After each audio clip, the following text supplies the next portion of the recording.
السلام علیکم، امید ہے سب خیریت سے ہوں گے۔ آج کی ویڈیو میں ہم تختی نمبر 1 مفردات کے نئے 5 حروف کو پڑھیں گے۔ یہ یاد رہے کہ جب بچہ سبق یاد کرے یا سنائے تو اس وقت تختی کا نمبر اور تختی کا نام ضرور لیا جائے، تاکہ بچے کو یہ زبانی یاد ہو جائے کہ میں کون سی تختی کو پڑھ رہا ہوں اور اس تختی کا نام کیا ہے۔ آئیے شروع کرتے ہیں۔ تختی نمبر 1 مفردات۔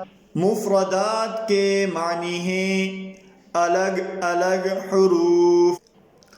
واو، ہا، حمزہ، یا۔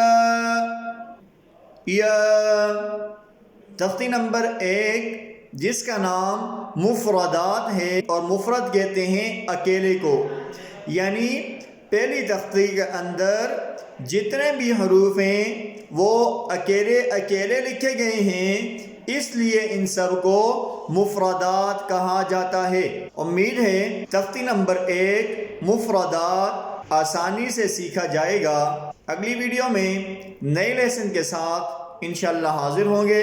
تب تک کے لیے اللہ حافظ، السلام علیکم۔